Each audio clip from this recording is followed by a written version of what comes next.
Hi guys, Jody from Spirit Over Ego. I was asked by a friend to go through my backstory, my history. This is going to be my very first video and just all in one. It's not, the short little TikTok snippets. I'm just going to try and go through my whole story as easily as I can. And just a disclaimer, through any of my videos, my rocks, my stones, my jewelry all come from Rosie's Rocks. My girlfriend here in town can ship anywhere. She's got amazing items and jewelry that she makes. Check her out on Facebook. I'll put a link down below for Rosie's Rocks. So let's get right into how my story started. 2012, I had moved to Alberta from British Columbia, basically leaving a bad relationship and coming to Alberta to be alone, be a cat lady. So I thought. Moved in with my sister, got a job at the airport. I basically went from being an esthetician from 2004 to work at the airport as a screening officer. And probably working at the airport was a huge push with my spirit stuff too, and I'll tell you about that in a sec. So really fast, met the fiance within 2 weeks of moving here in 2012, and had a couple dates, got to know each other. He worked out of town a lot. That never bothered me. And by October, I moved in with him. We were in our 30s already. I was 34. Like, it was do or die, sink or swim. So we dove head first. I moved in and chaos. Relationship, human, normal chaos is how I'm gonna perceive it as I look back now. Just my baggage, which we'll get to in a minute. But first of all, we had only been together for less than a year when I went through my jewelry box one day and I'd forgotten I was given some stuff from my grandma in her death on my dad's side. And I don't think the locket had any importance to the family because no one recognized the locket. It just didn't seem to be anything. So it was given to me. I'm the oldest child of all the children. And I was rifling through, I came across it, and I happened to be holding it in my hand. And without real intention, I had noticed that it was a locket that could open. And it opened. And I was like, oh, that's weird and creepy. And I got shivers all over my body. And here's the locket. I don't know if you can see it good. And inside is a lady. And you can't tell, but her profile kind of looked like me. And I was like, oh, that was weird. So I put it back, I put it away, and I went to bed. Wow, let me tell you. When things open, it happened now. I was slapped into whatever you want to call it. I had never believed in ghosts and spirits and veils and, all the stuff that comes along with that. That wasn't me. I was black and white. I was a good German girl. I was smart. I had a job, paid bills, and that was life. Don't get me wrong, I was not narrow-minded. I was very open-minded to the unseen, but prove it to me. Prove it to me. That night came a calling. That night, after that locket, let me tell you, I woke up because I had to go to the bathroom, do a little tinkle in the middle of the night, and I was home alone. Dave was working out of town.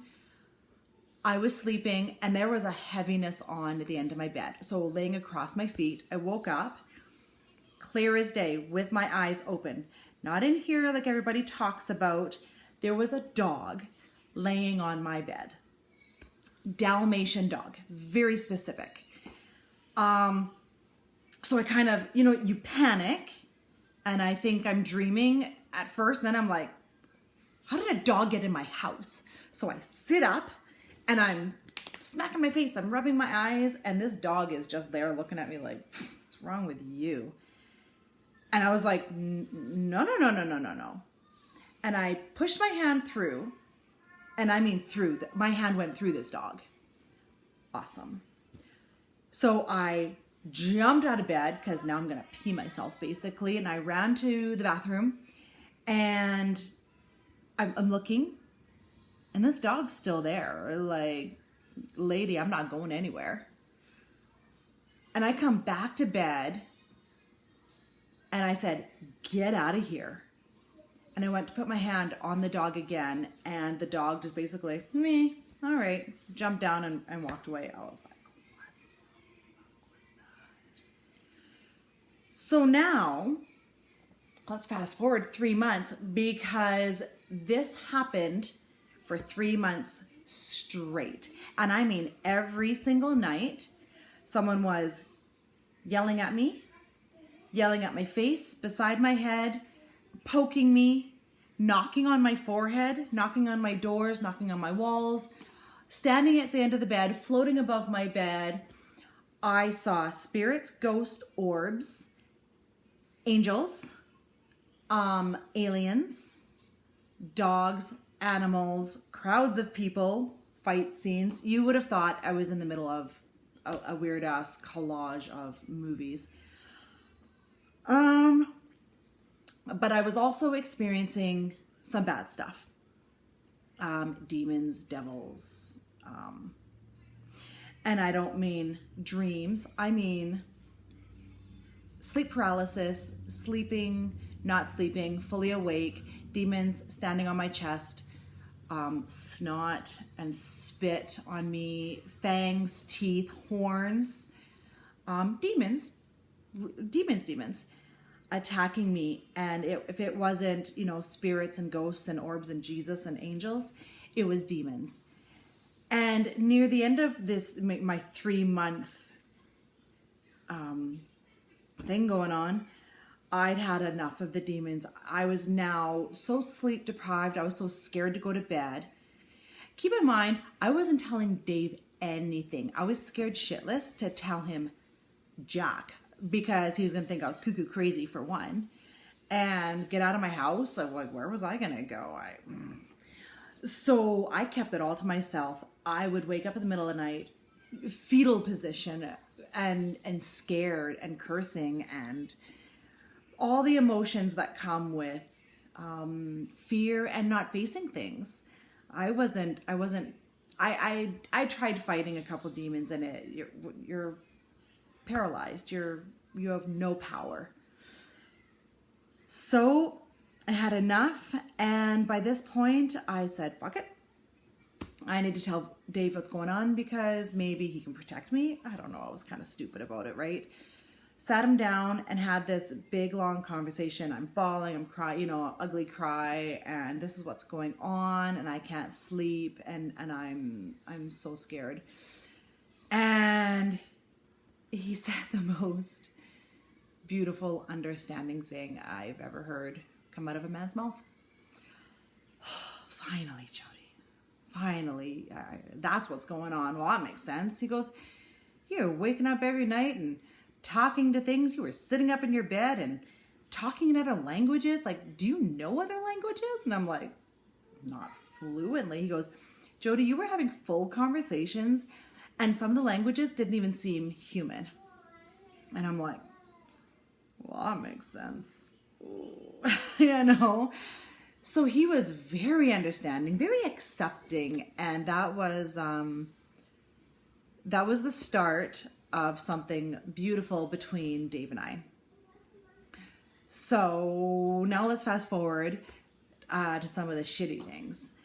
When all this was going on, it was also really tumultuous with Dave and I, because I was so unhealthy. I'd brought my unhealthy past relationships and childhood trauma and all of this into my relationship with Dave, thinking, oh, he's gonna save me.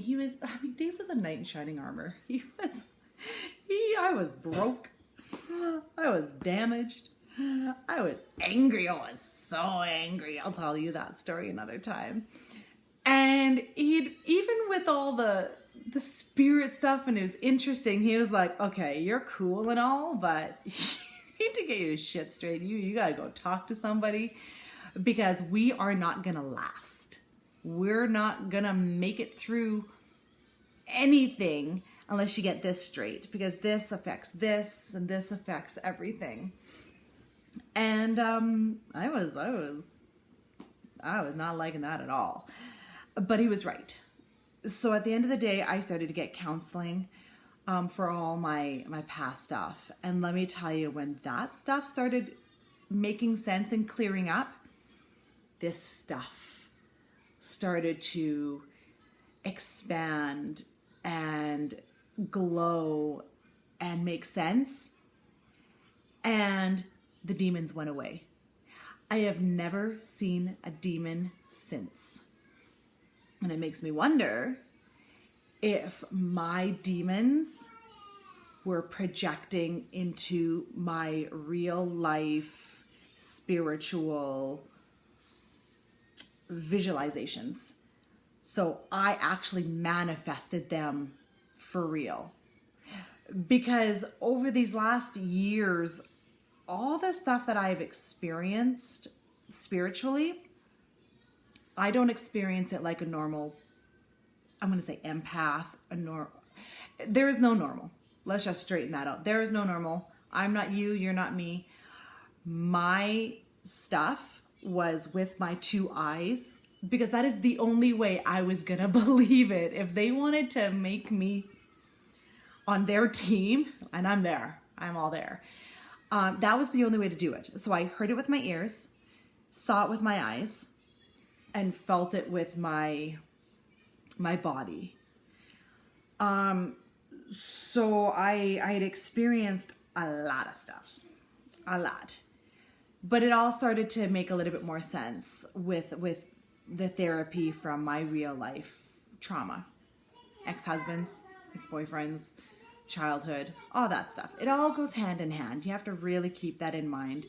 No one's perfect. We are here having a human experience, and I'm trying my best to do that. Let's fast forward a little bit, because I'll make another video of very specific things I saw and went through. Right now, I just want to fast forward a little bit, because in 2016, I had my first baby. I was 38 years old, having babies, and everything stopped. And I mean everything. Auras, orbs, spirits, I got nothing. And then I had two more babies. 2016, 2018, and 2020. So I was 38, 40, and 42. I had three babies real fast. And I have not had an incident since. Things are just now starting to come back, which is why I wanted to kind of make this video to go into a new frame of mind of, I think I was given a teaser, a little, let's see how she can handle it back then. But now as a mom, a little bit more careful and a little bit more cautious. But man, my fear has changed. It's not the way it was before. I'm not afraid to pee myself anymore, because if I laugh, now I pee myself. I'm a mom. So that's not even an issue anymore. I kind of want to go on this journey with you guys, because I know things are coming back. My youngest one is just over a year old. And it's going to be an interesting ride. Now I'm excited. I look forward to seeing the shadows and the spirits and the aliens and the dragons. All the things I've seen. And I'm going to let you know what's up. I'm going to let you know what's going on. So let's do this together. Spirit over ego. Trying to keep the ego aside, because I'm finding that that is a big thing. Putting your ego aside and watching the signs and watching your triggers, that's big. I've done a lot of research these past few years now. It's been what, 9 years of solidly going through this experience and then being completely cut off. So in the meantime, not only was I doing research, Google, libraries, Reiki, all of this stuff, I have gotten my energy course. I've got all 3 levels of Reiki. So yes, I do Reiki. And I've started an online shop. I just started getting inventory. My grounding spoons are really important to me. I get frazzled really easily, so I find my grounding spoons are easy to just, on my kids in a meltdown, or on me when I'm like, want to hide in a closet and cry, because that's real. We're 15 minutes in. I think I'm going to cut it there. I hope this gives you a good idea of how it started and where I've come from. And shoot me a text. Don't shoot me a text. I'm not giving you my phone number.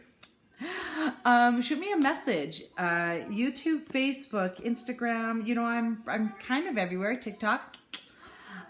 Spirit over ego. Find me and let's have a conversation. I'm ready.